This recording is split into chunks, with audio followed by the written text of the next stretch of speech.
The storm rolled across the open plains, rattling the stagecoach as it lurched to a stop. Emily clutched her satchel, her heart pounding with both fear and hope. She had left behind everything she knew, her hometown, her family, and the only life she had ever lived, to answer a letter from a man she had never met, a mail-order bride.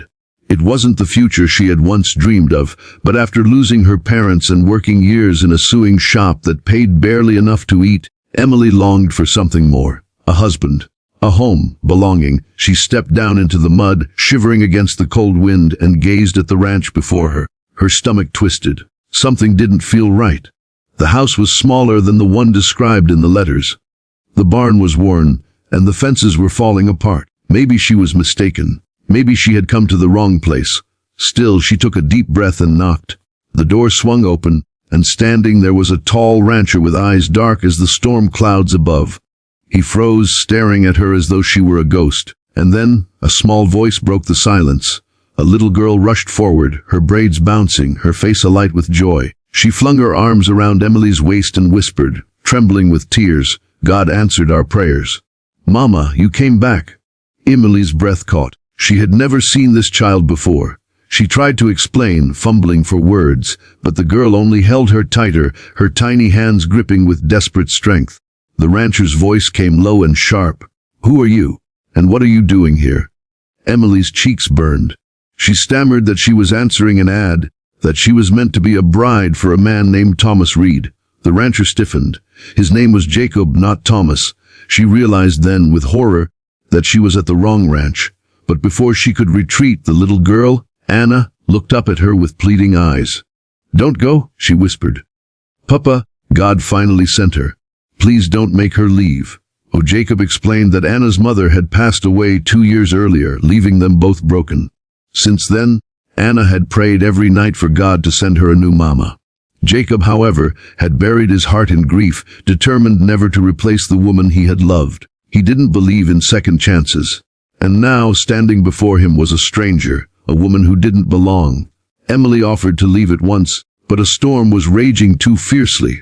Reluctantly, Jacob allowed her to stay the night. That night changed everything. Emily cooked a warm meal, and for the first time in years, laughter filled the dining room as Anna chattered happily. Later, Emily tucked the girl into bed, humming softly as she brushed her hair. Jacob stood in the doorway silent, watching the tenderness he had thought he'd never see again. A stranger had brought light back into his daughter's world. Over the following days, the bond deepened. Emily hadn't meant to stay, but Anna clung to her constantly, shadowing her every step. Jacob wrestled with his emotions. He saw how Emily's kindness healed wounds in his daughter's heart, but he also feared it was only temporary.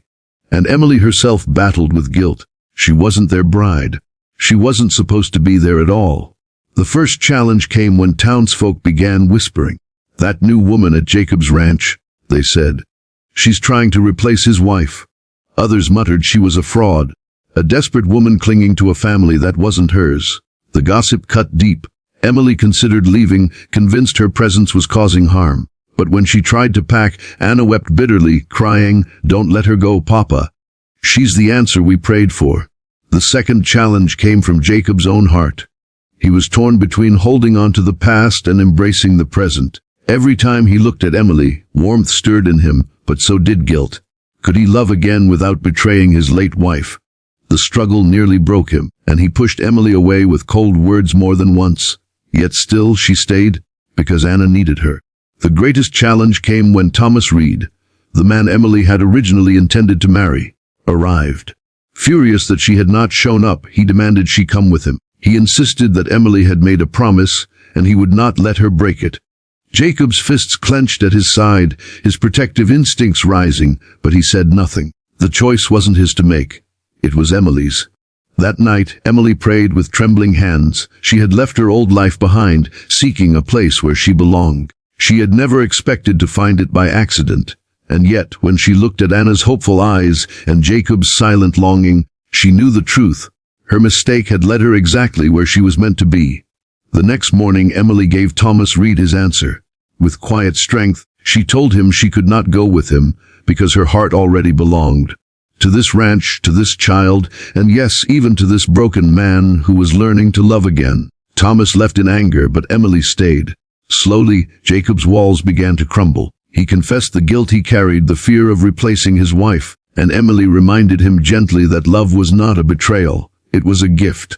Together, they faced the whispers of the town, the struggles of rebuilding a broken ranch, and the slow, tender work of healing. Anna, who had prayed every night, never stopped reminding them of what she believed all along. God answered our prayers. She whispered as she hugged Emily, "He sent you to us." Final message: life doesn't always follow the path we plan. Sometimes, we arrive where we never meant to be, only to discover it's exactly where we were always meant to belong. Love has a way of finding us, even through accidents, detours, and mistakes, and when it does, it feels less like coincidence and more like an answered prayer.